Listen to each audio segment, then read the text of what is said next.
말씀 생명의 말씀은 귀한 그 말씀 진실로 생명의 말씀이 나의 길과 믿음 밝히 보여주니 아름답고 귀한 말씀 생명샘이로다. 아름답고 귀한 말씀 생명샘이로다. 귀한 그 말씀 내 노래 제목이 되도다.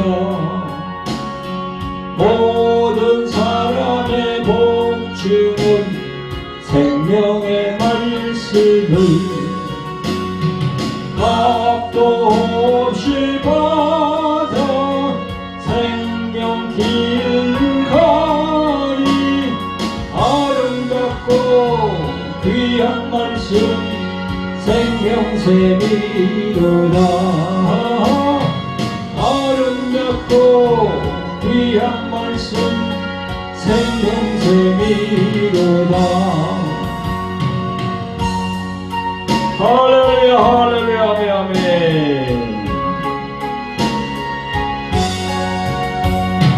널리 울리고 퍼지는 생명의 말씀은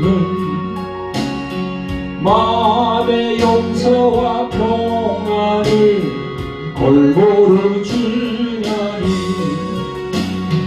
나만 예수 말씀 들어 복을 받네.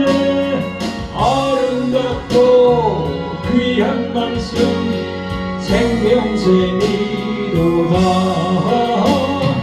아름답고 귀한 말씀 생명샘이로다. 아멘.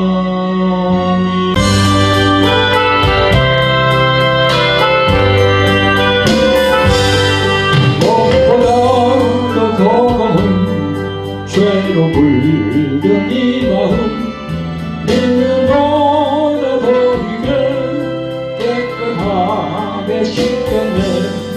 주의 보혈 흐르는데 믿고 뛰어나가 주의 은혜 내가 입어 깨끗하게 되었네.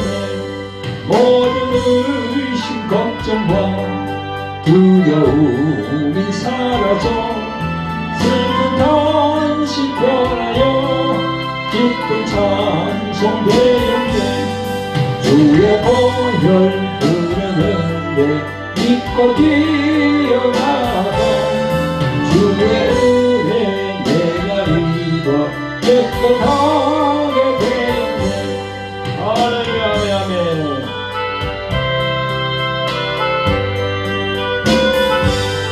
세상 우리 여호와와 즐겨하는 모든 것 주를 믿는 내게는 분도 만도 못하던 주의 보혈 흐르는데 믿고 뛰어나가 주의 은혜 내가 입어 깨끗하게 되었네. 나의 모든 고백은 저 천국에 쌓였네. 나의 평생 사랑은 주의 십자가로다.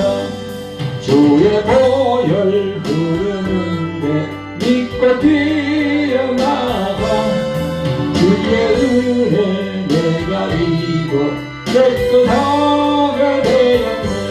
할렐루야 아멘 아멘. 성도 여러분 구독자 여러분 반갑습니다. 오늘 도입한 하나님의 말씀은 레위기 20장 26절 27절 그리고 히브리서 6장 4절부터 6절까지 말씀이 되겠습니다. 오늘 전거 제목은 무속을 용인한 목사들 하나님께 섰고 되제하라 이렇게 정했습니다. 이 시간도 보혜사 성령께서 저의 입술을 주정하여 주셔서 진리의 말씀만 전할 수 있도록 인도해 주실 것을 믿으면서 하나님의 말씀을 전하기를 원합니다. 아멘. 자, 오늘 본문 하나님의 말씀을 보겠습니다. 먼저 레위기 20장 26절 27절입니다. 시작. 너희는 내게 거룩할지어다. 이는 나 여호와가 거룩하고 내가 또 너희로 나의 소유를 삼으려고 너희를 만민 중에서 구별하였음이라. 남자나 여자나 신접하거나 박수가 되거든 반드시 죽일지니 곧 돌로 그를 치라. 그 피가 자기에게로 돌아가리라. 아멘. 그것을 적어두시고 다음 본문을 봅니다. 히브리서 6장 4절 6절 되겠습니다. 신약성경 시작. 한 번 비춤을 얻고 하늘의 은사를 맛보고 성령에 참여한 바 되고 하나님의 선한 말씀과 내세의 능력을 맛보고 타락한 자들은 다시 새롭게 하여 회개할 수 없나니 이는 자기가 하나님의 아들을 다시 십자가에 못 박아 현저히 욕을 보입니다. 아멘. 사랑하는 성도 여러분, 오늘도 유튜브를 통해서 만나는 구독자 여러분 반갑습니다. 세월이 정말 빠릅니다. 2025년이 시작된 지도 어느덧 5개월이 흘렀습니다. 오늘은 어떤 주제를 가지고 말씀을 전할까 이렇게 생각하는 중에 저희들 개신교 교회가 처한 현재의 상황이 예사롭지 않기 때문에 그 부분에 대해서 말씀을 드리도록 하겠습니다. 저희들 개신교 내부의 문제를 세상에 알리는 것이라 여러분들이 다소 불편하더라도 끝까지 경청해 주시면 감사드리겠습니다. 성도 여러분, 구독자 여러분, 오늘 말씀 증거가 뭡니까? 무속을 용인한 목사들 하나님께 섰고 되지하라 입니다. 왜 개신교 목사들이 무엇을 잘못했길래 하나님께 섰고 대제를 해야 하겠습니까? 그것은 많은 목사들과 교회 지도자급에 있는 자들이 하나님께서 제일 싫어하시고 경멸하시는 무속을 용인했기 때문입니다. 그것도 나라의 운명을 맡게 하는 국가 지도자를 뽑는 선거에서 제일 싫어하는 그런 무속, 그걸 용인했기 때문입니다. 이 말씀을 제가 여러분들에게 전하고자 합니다만은 참 그렇습니다. 말씀 전하기가 좀 그래요. 그러나 성령께서 이 말씀을 전하라고 저에게 강력하게 이렇게 주문하시기 때문에 말씀을 전하기로. 여러분, 오늘 이 제목의 용어가 석고대제가 들어있습니다. 이 석고대제의 사자성어를 먼저 말씀을 드리면 석고대제라는 것은요, 거적을 깔고 엎드려서 자신의 죄를 고백하면서 자신을 처벌해 달라고 하는 그런 말입니다. 즉, 이 석고대제를 해야 할 사람들은 우리 개신교 목사와 신자들입니다. 여러분, 전에 사극을 우리 보면은 그 신하가 그 임금 앞에서 엎드려서 임금에게 죄를 청하는 그런 게 있습니다. 밑에 거적을 깔고. 그걸 이제 석고대제라는데요. 자기 죄를 임금에게 이제 고하는 거죠. 이런 죄가 있으니 저를 처벌해 주십시오. 이렇게. 우리 임금은 누굽니까? 바로 하나님이시죠. 그리고 예수 그리스도. 그분이 우리의 왕이에요. 임금이에요. 하나님께 나아가서 죄를 청하는 거예요. 여러분, 국가 지도자를 뽑는 선거에서 이 대통령을 이 무속에 관련된 그런 아주 관련돼도 심하게 관련된 그런 대통령을 뽑았습니다. 그게 한 3년 전이죠. 그런데 그 대통령이 작년 2024년 12월 3일 날 비상계엄령으로 내란 사태를 촉발하고 국가의 정치, 경제, 사회적으로 대혼란과 이 전쟁의 위험까지 고조시킨 그런 사람입니다. 여러분, 세상 사람들은 몰라도 목사와 장로들과 그에 따른 교인들은 이 통에 자복하면서 그 사람을 뽑은 그 행위에 대한 하나님께 석고 대접을 해야 돼요. 저는 그렇게 생각합니다. 저는 지금으로부터 3년 3개월 전에 3월 9일에 제21대 대통령 선거가 있었는데요. 저는 2022년 1월 30일 설날 설교에서 이런 제목으로 말씀드린 바가 있습니다. 무속의 나라의 운명을 맡기라, 이런 제목으로 말씀을 전한 바가 있어요. 그때 대통령 후보 중에 말들이 많은 후보가 있었는데 그 윤석열이라는 그런 후보였습니다. 그는 TV 토론에 나오면서 손에 왕자를 젓고 나와서 보란듯이 말하는 것을 보고, 아, 이 사람은 절대 뽑아서는 안 되겠구나, 까딱 잘못하다가는 나라를 망하게 하겠구나, 그렇게 생각이 들었습니다. 그래서 저와 우리 사모님은 참 걱정이 많았어요. 이 사람을 뽑으면 안 될 텐데. 만나는 목사님들과 만나는 신자들에게도 그건 다 그런 얘기였습니다. 이 무당이나 무속, 그게 관련된 사람을 지도자로 뽑으면 안 된다.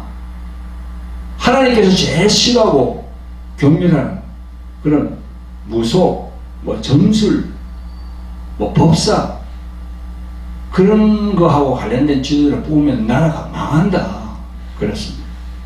그런데 개신교에 소속된 목사들의 생각을 들어보니까 너무나도 저희들과는 동떨어진 생각을 하고 있었어요. 하나님에 대한 신앙은 온당한 데 없고 오로지 정치 지형과 이념에 종속되어서 영의 눈이 어두워서 다 그 사람을 찍었습니다. 제가 그때 보니까 한 80%가 다 그렇게 한 것 같아요. 그 결과 어떻게 됐습니까? 국가 운영은 파탄이 났고 경제는 폭망했으며 정치는 실종되었고 그 결과 대통령 탄핵 인용이라는 사상 초유의 일이 벌어진 겁니다. 여러분, 우리들 기독교 교인들도 사회의 한 구성원이기 때문에 정치, 사회, 경제 이런 부분을 등한시할 수 없습니다. 그래서 특히 선거철이 되면 자신의 고유의 선거 참정권을 행사합니다. 그래서 투표를 하죠. 자신의 성향대로 뭐 보수면 보수, 진보면 진보, 뭐 자의면 자의, 우위면 우위, 자신이 결정해서 행사합니다. 그러나 여러분, 우리들 기독교 신자들은 무엇을 중시해야 합니까? 무엇을 지켜야 합니까? 그것이 바로 신앙 양심입니다. 우리의 신앙 양심이 무엇입니까? 바로 십계명이에요. 나라의 일꾼, 정치 지도자를 택할 때는 이 부분을 보아야 됩니다. 물론 그 사람이 불신자일 경우는 하나님의 계명 중에서 무엇을 보아야 합니까? 불신자는 예수님을 믿지 않고 하나님을 인정 안 합니다. 그렇지만 우리가 봐야 될 게 있어요. 그게 바로 제2계명 우상 부분입니다.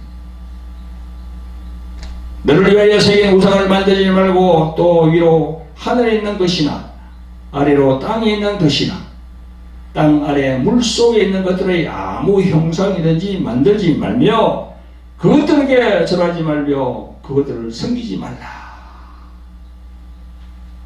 이 우상 숭배예요.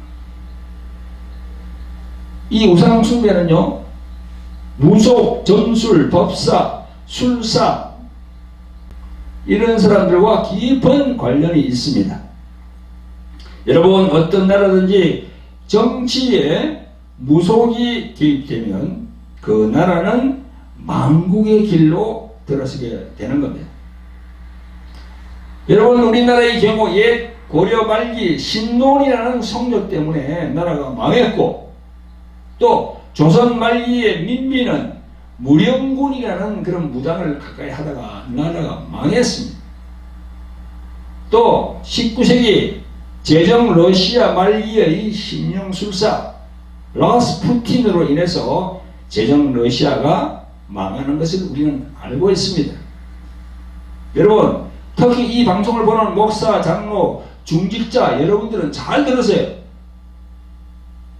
보수이든 진보이든 그 정부의 관료들, 그런 관료들이 무속과 주술에 관련되면요, 정상적으로 국민을 위한 정치를 할 수 없습니다.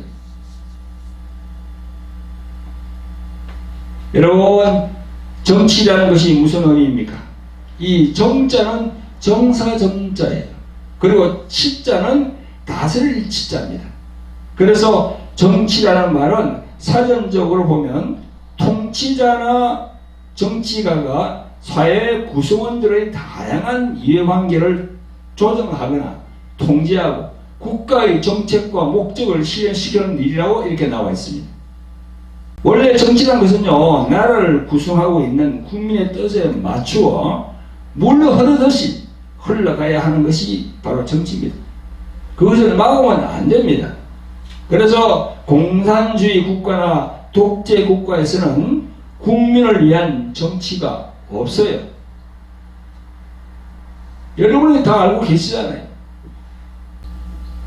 여러분, 구약 성경 아모스 5장에 보면 여호와의 날을 사모하는 자들에 관한 말씀이 나옵니다. 18절에 화 있을진저 여호와의 날을 사모하는 자여 너희가 어찌하여 여호와의 날을 사모하느냐 라고 하시면서 하나님께서 질책을 하십니다. 그러면서 24절에 가니까 이렇게 말씀합니다. 오직 공법은 물같이 정의를 하수같이 흘릴지로다, 이렇게 말씀합니다.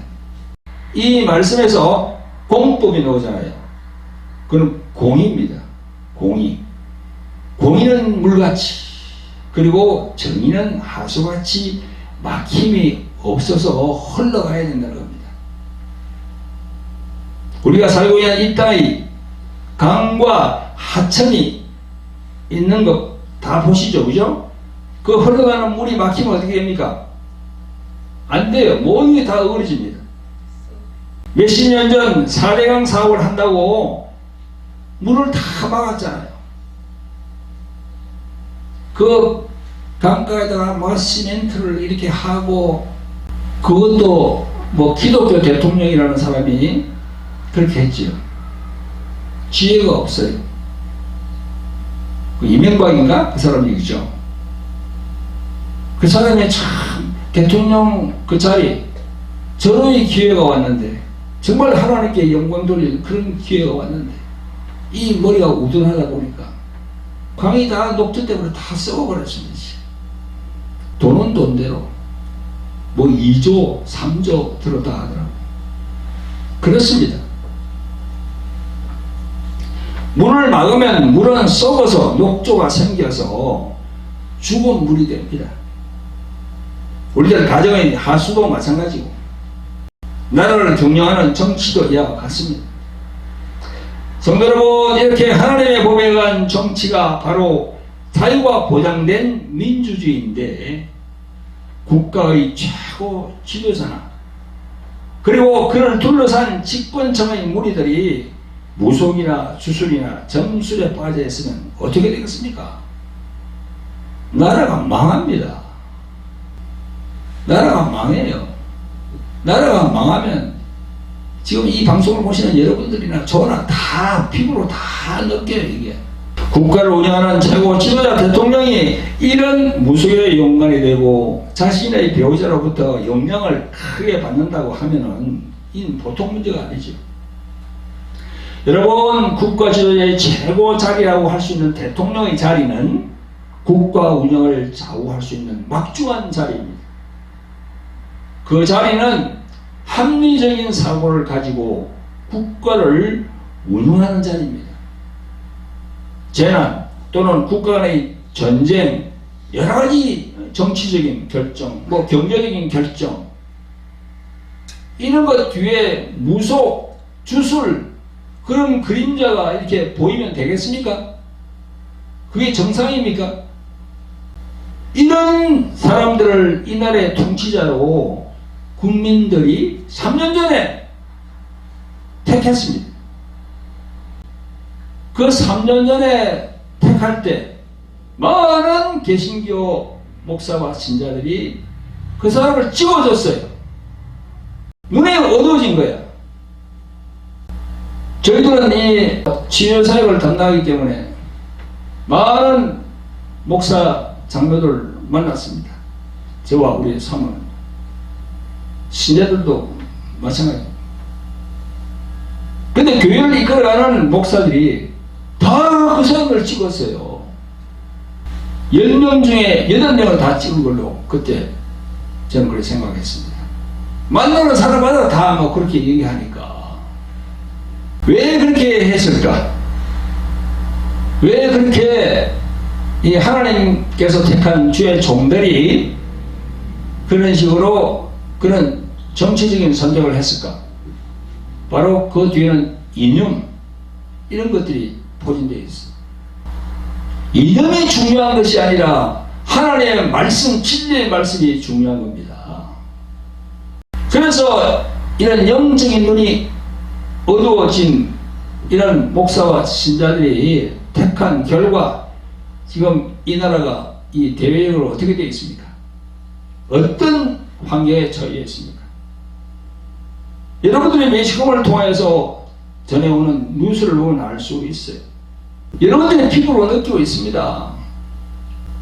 하나님께서 싫어하는, 하나님께서 경멸하는 우상을 섬기고 무속, 점술, 그런 세상적인 문화에 접해 있는 그런 사람들을 하나님의 종이라는 목사들이 다 찍어줬단 말입니다.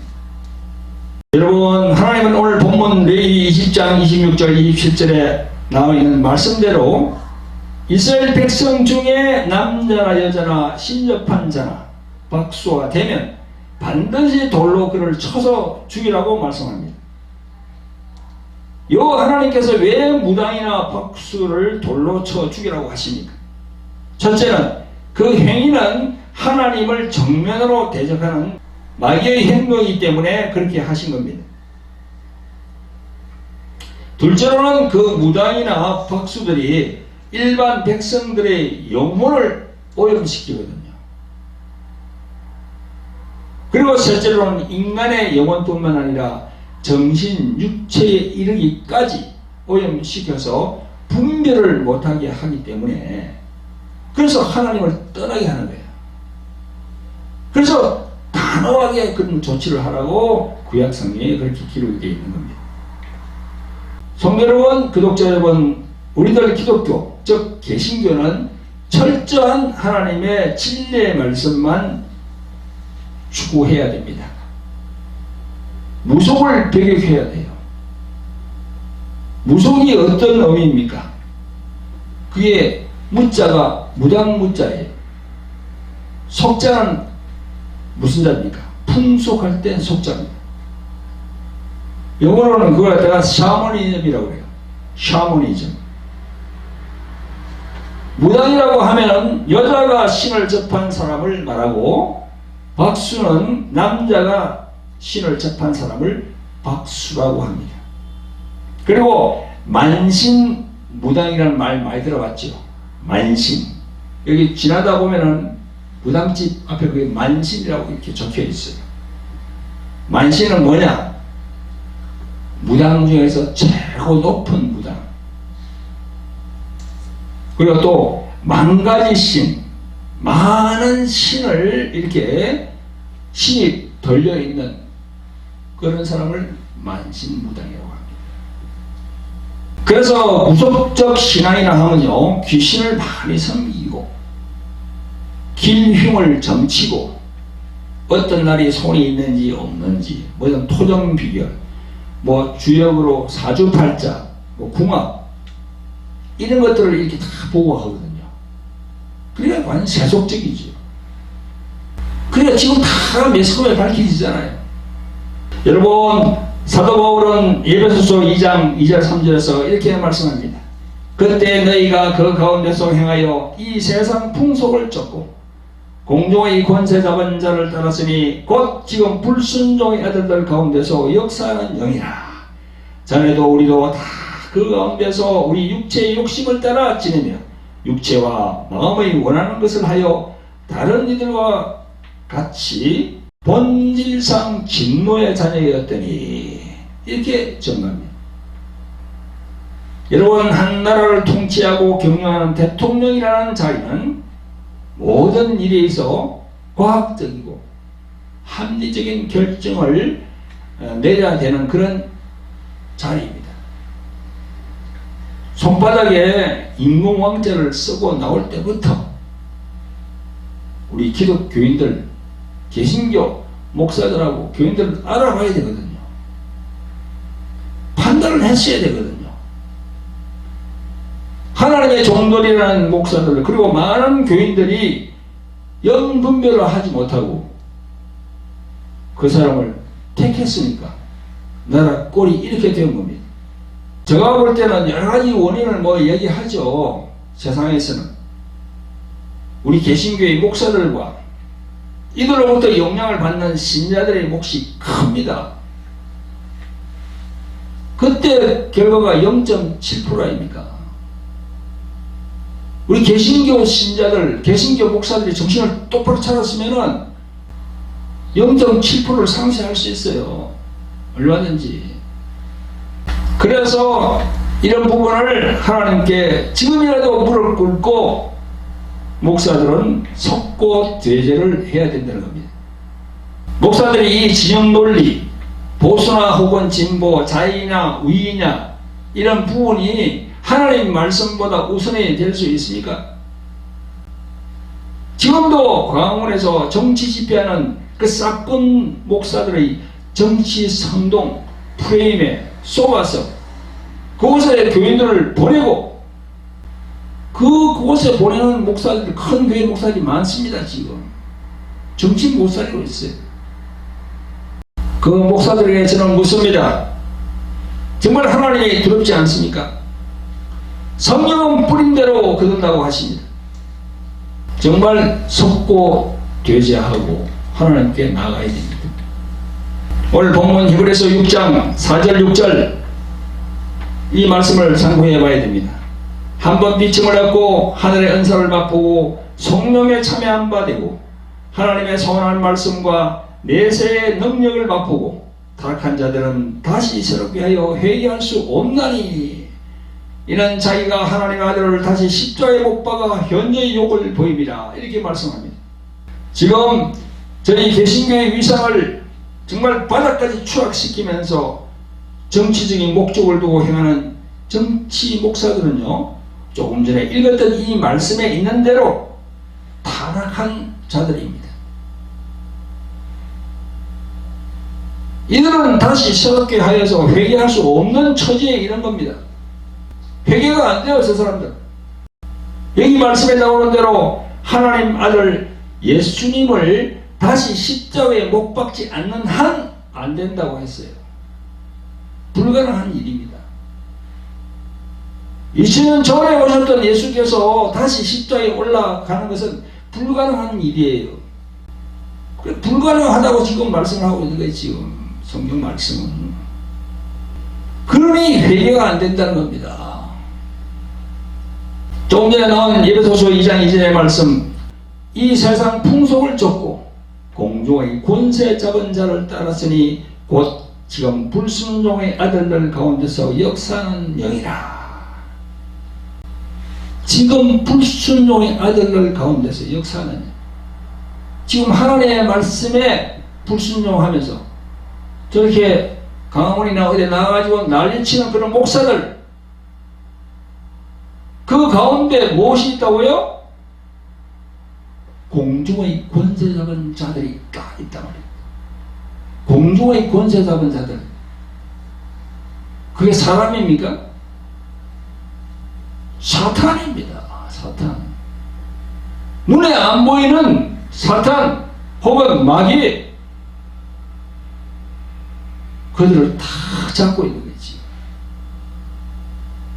개신교의 이런 현상은 공중의 권세 잡은 자가 그들을 하나님의 말씀에 불순종하도록 지금 역사하고 있는 겁니다. 그래서 정말 극으로 바뀌어서 이 극우 개신교는요, 개신교를 할 수 없습니다.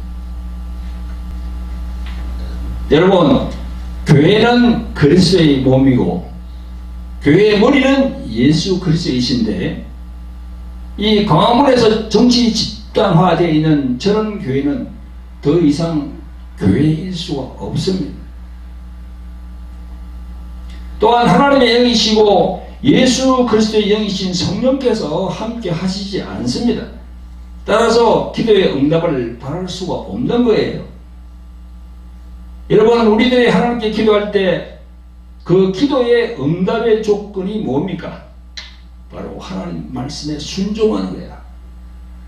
하나님 말씀에 순종할 때 응답이 내려옵니다. 그 말씀은 예수님의 말씀에서 찾을 수 있어요. 무엇에 순종하는가? 예수님이 뭐라고 했습니까?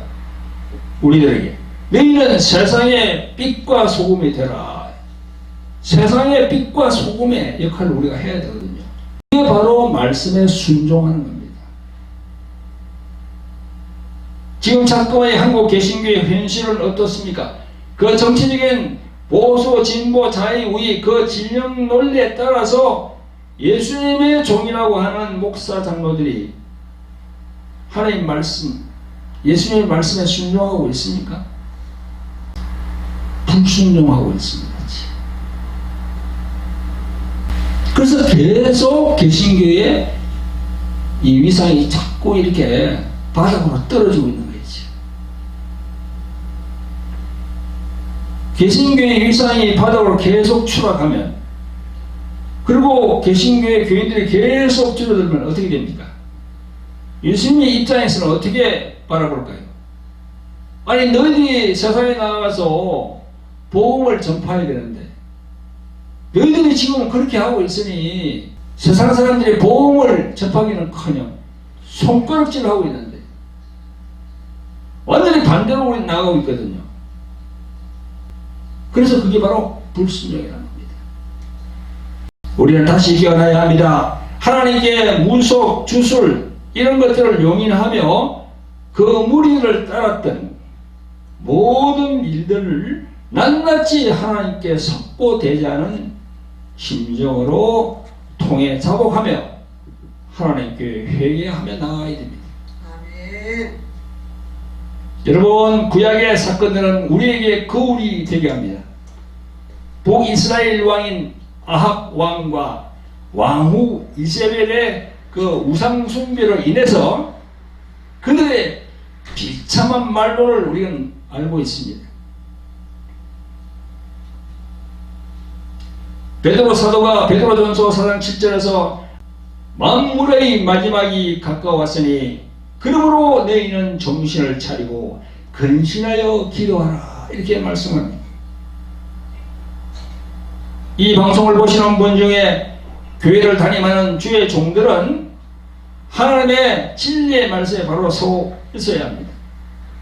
만약 무속과 점술에 관여한 지도자를 택하여 이 나라를 맡기려고 그들을 옹호하거나 용인하는 목사들이 있으면 이 시간을 통해서 하나님께 속고되지 않은 심정으로 회개하며 하나님께 나아가야 됩니다.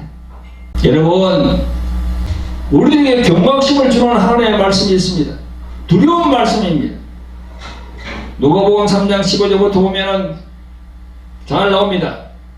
백성들이 바라고 기다림으로 모든 사람들이 요한을 혹 그리스도신가 신중에 의논하니 요한이 모든 사람에게 대답하여 가로되 나는 물로 너에게 세를 주거니와 나보다 능력이 많으신 이가 오시나니 나는 그 신들매를 풀기 줄기도 감당치 못하겠노라. 그는 성령과 불로 너에게 세례를 주실 것이요 손에 키를 들고 자기의 타작마당을 정하게 하사 알곡원과 곡간에 들이고 쭉정이는 끄지 않는 불에 태우시리라. 여기 누가복음 3장에 보면 알곡과 쭉정이 비유가 나옵니다. 지금 마지막 시대 알곡과 쭉정이를 가리는 시대입니다. 목사님들 잘 들으시기 바랍니다. 그리고 마태복음 13장에 보면 씨 뿌리는 비유의 말씀이 있습니다. 44절부터 보면 천국에 대한 세 가지 비유가 나옵니다. 보화, 진주, 그물 비유가 그 비유입니다. 그 그물 비유에서 물고기가 나옵니다. 47절부터 보겠습니다. 또 천국은 마치 바다에 치고 각종 물고기를 모는 그물과 같으니 그물에 가득함에 물가로 끌어내고 앉아서 좋은 것은 그릇에 담고 못된 것은 내어 버리느니라. 세상 끝에도 이러하리라. 천사가 와서 의인 중에서 악인을 골라내어 풀무불에 던져 넣으리니 거기서 울며 이를 갈미 있으리라 했습니다. 여러분, 이 얼마나 이 두렵고 떨리는 말씀입니까? 물고기는 다 우리 예수님 믿는 신자들을 칭하는 겁니다. 그물에 가득하면 예수님이 앉아서 좋은 것은 그렇게 담고 못된 것은 다 내가 버린다고. 그리고 풀무불에 던져 넣으리니 거기서 울며 이를 갈미 있으리라. 이 말씀을 꼭 기억하시기 바랍니다. 우리가 행하는 모든 일들은 낱낱이 우리 영혼에 다 입력이 되게 돼 있어요. 그래서 예수님의 그 심판대 앞에서 밝히 다 보이게 하십니다. 성령께서 기도 중에 분명히 이것을 지금 개신교 목사들, 장로들에게 알리라고 말씀하셨습니다. 정신 차려야 됩니다. 목사, 장로, 권사 한 사람 한 사람 개인이 다 이런 마음으로 속고 되지 않은 마음으로 하나님께 온전히 회개할 때 우리 개신교가 살아남을 수 있습니다. 복음이 다시 전파될 수 있어요. 정말 여러분들에게 간곡히 부탁을 드립니다. 찬송 218장 주 예수님 내 마음에 오사 찬송 드리고 광고 몇 가지 소개 드리고 모든 것을 마무리하겠습니다.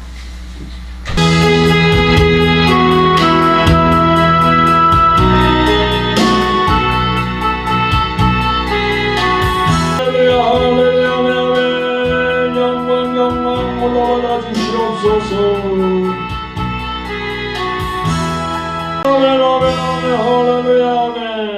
아멘. 네, 광고 몇 가지를 전해드리겠습니다. 책 광고입니다. 저같이 필요한 이 책이 있는데요. 돌하리 영의 전쟁, 그리고 여기 십자가의 생명을 가졌는가, 이 책입니다. 제가 지금 한 3년 전에 이 책을 만들었는데요. 지금 시중에는 전판되었습니다. 돌하리 영의 전쟁은요, 교회에 나오시는 분들 중에서 여러 가지로 이 어둠의 영들로부터 힘들어하는 분들이 많습니다. 그래서 그런 분들이 이 책을 보시면 많이 도움이 될 것입니다. 여러분들에게 보내드립니다. 돌하리 영의 전쟁, 그리고 십자가의 생명을 가졌는가. 이 십자가의 생명, 이는 바로 우리들의 영혼의 생명을 말합니다. 헬라말로 조회라고 하죠. 그 영혼의 생명이 있어야 우리가 천국을 확보할 수 있습니다. 그 부분에 대해서 제가 적어놨거든요. 그래서 여러분 원하시는 분들은 아래 이렇게 안내 번호를 보시고 그걸로 연락하시면 우리 윤사랑 사모님이 여러분들에게 보내드릴 수 있습니다. 여러분들에게 이 두 권 책을 추천합니다. 둘째는 돌항아리 말씀, 성령, 치유, 은혜방이 있습니다. 매주 화요일 저녁 8시부터 유튜브 생중계됩니다. 이 치유에 관한 영적 지식을 또 여러가지 치유하는 그런 사례들, 그런 부분들을 제가 설명하는 그런 자리거든요. 그래서 언제라고요? 매주 화요일 저녁 8시 유튜브 생중계됩니다. 돌항아리 TV로 들어오시면 됩니다. 그리고 여러분, 돌항아리라고 하니까 좀 생소한 느낌이 있죠. 돌항아리는 요한복음 2장 6절에 나오는 그런 단어입니다. 예수님께서 기적을 많이 행하셨는데요, 제일 첫 번째 기적이 바로 가나 혼인잔치에서 돌항아리 6개, 정결 의식을 행하는 6개, 그 빈 항아리, 거기다가 물을 채워라. 이제 포도주가 떨어졌다고 하인들이 얘기하니까 거기 돌항아리 6개에다가 물을 가득 채워라. 그리고 갖다 줘라 하니까 그 물이 바로 포도주로 바뀌었습니다. 그게 바로 예수님께서 첫 번째 행한 가나 혼인잔치 이적입니다. 그게 돌항아리가 나와요. 그 돌항아리는 바로 우리 몸을 말하거든요. 그래서 제가 이제 14년 전에 성령으로부터 그런 돌항아리 그런 캐릭터를 받아서 지금까지 계속 우리 사모님과 함께 사역을 하고 있습니다. 저희 교회는 원미구에 있어요. 신곡 이동 기억해 두시기 바랍니다. 그리고 셋째는요, 돌항아리 이 말씀, 성령, 찬양, 기도 집회가 있습니다. 언제가 하면요, 매주 목요일 오후 2시부터 유튜브 생중계됩니다. 그래서 여러분들이 돌항아리 TV를 이렇게 구독해 주시고 거기다가 알람 설정까지 해 주시면 여러분이 어느 곳 어느 장소에 있더라도 글로 바로 이제 실시간 방송을 하면 여러분들 그 스마트폰에 돌항아리 TV에서 실시간 방송이 한다고 뜹니다. 실시간 방송한다고 뜨니까 그걸 바로 열어보시면 되지요. 바쁘시지 않으면 그걸 열어보시고, 또 오늘 바쁘시면은 이제 지난 다음에 녹화된 걸 또 보시면 되니까요. 그래서 알람 설정해 주시면 편리하게 보실 수 있습니다. 그리고 마지막 안내입니다. 저희들이 동남아 선교를 하고 있거든요. 선교는 예수님의 지상 명령입니다. 얘는 천하에 있는 만민에게 복음을 전해라 했습니다. 그 복음이 뭡니까? 바로 예수 그리스도, 그분을 전해야 되는 거예요. 오대양 6대주를 다니면서 예수 그리스도 그분을 우리는 전해야 됩니다. 그분을 믿어야 천국을 갈 수 있다. 그러면서 천국과 지옥에 대한 이 성경적인 말씀도 전하고, 그래서 우리는 복음을 전해야 돼요. 그렇게 하기 위해서는 물질이 필요합니다. 작년 9월달에 우리가 캄보디아를 다녀왔는데, 캄보디아는 1700만인가요? 그 인구 중에서 0.25%예요. 1%도 되지 않습니다. 기독교 교인들이. 나머지는 전부 힌두교, 그 다음에 불교. 참 안타까운 현실입니다. 그래서 우리 보고 예수님의 이름으로 오신 성령께서 너희들이 나가서 예수 그리스도를 전해라, 그렇게 하시는 겁니다. 그렇게 하기 위해서는 저희들이 물질이 필요하죠. 여러분, 저 밑으로 나가는 선교 구자 있죠? 불러 여러분들 선교 지원을 해주시면 감사를 드리겠습니다. 그리고 저희들 돌항아리 TV, 주 에베네셀 교회 TV 구독과 좋아요, 알람 설정 꼭 부탁을 드립니다. 네. 기도함으로 모든 예배를 마무리하겠습니다. 자비롭고 긍휼히 봉사하신 아버지 하나님, 기와 복된 주의를 허락하여 주셔서 저희들이 세상으로 나아가지 아니하고 주의 성전에서 예배드리게 하심을 감사를 드립니다. 오늘은 무속을 용인한 목사들 하나님께 석고되게 하라, 이런 제목으로 하나님의 자녀들과 은혜를 나누었습니다. 수많은 주의 종이라는 목사들이 영적 분별이 없이 세상의 진영 논리에 따라 하나님께서 제일로 경멸하시는 무속, 점술 등 우상 숭배하는 자를 나라의 위정자로 선택하는 것에 동의하여서 지금 이 나라뿐만 아니라 개신교의 위상이 날로 추락하여서 복음을 전할 수가 없는 형편까지 되었습니다. 이제 다시 석고되지 않은 심정으로 하나님께 나아가서 회개할 수 있도록 성령께서 인도하여 주시옵소서. 그래서 저희들 교회가 회복되게 하여 주시옵소서. 성령께서 저들에게 회개의 영을 부어주셔서 새롭게 해주시길 간절히 원하고 바라옵나이다. 이 모든 말씀 우리를 죄에서 구원하신 예수 그리스도의 이름으로 감사하며 기도합나이다. 아멘.